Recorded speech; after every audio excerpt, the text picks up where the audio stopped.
আজকের ধর্মঘট অন্তে যে প্রেস কনফারেন্স, সেখানে আমরা সকলকে স্বাগত জানাচ্ছি, সাংবাদিক বন্ধুদের, এবং তার মাধ্যমে রাজ্যবাসীকে ধন্যবাদ। যেভাবে আপনারা আজকে সারাদিন ধরে কর্মচারীদের সাথ দিয়েছেন এই রাজ্যটাকে বাঁচানোর লক্ষ্যে, যে ধর্মঘট সেই তাতে সাথ দিয়েছেন, আমরা আপনাদের প্রতি কৃতজ্ঞতা জ্ঞাপন করছি। একটাই কথা বলি যে দিনের শেষে সরকার শত প্রচেষ্টা করেও হাজার হাজার বাইক বাহিনী, দুষ্কৃতী বাহিনী নামিয়েও এই ধর্মঘটকে ব্যর্থ করার সমস্ত প্রচেষ্টাকে ব্যর্থ করে কর্মচারীরা সর্বাত্মক ধর্মঘট সফল করে তুললেন। শুনলাম যে সরকারের পক্ষ থেকে বলা হয়েছে নবান্ন নাকি অত্যন্ত ভালোভাবে সচল আছে। আমরা বলছি যে নবান্নটাই গোটা রাজ্য কিনা আমরা জানি না, তবে গোটা রাজ্যটাই যে অচল হয়ে পড়েছে, সেই অচলতার মধ্যে নবান্নের সচলতাটাই যদি ওনার কাছে আনন্দের কথা হয়ে থাকে, তাহলে সেই আনন্দ নিয়ে থাকুন। আমরা বরং রাজ্যবাসীর কাছে এই বার্তাটুকু দিলাম যে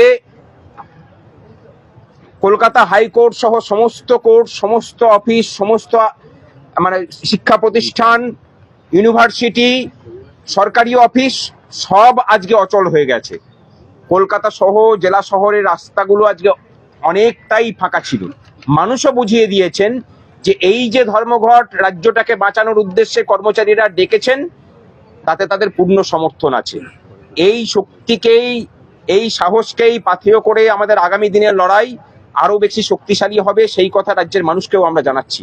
এই অপশাসনের বিরুদ্ধে কর্মচারীদের অধিকার রক্ষার যে লড়াই, যে অধিকারের মধ্যে 6 লক্ষ শূন্য পদে নিয়োগ আছে, স্থায়ী অস্থায়ী কর্মচারীদের স্থায়ীকরণের দাবি আছে, এবং সুপ্রিম কোর্টের রায়কে মান্যতা দিয়ে কর্মচারীদের ডিএ আছে।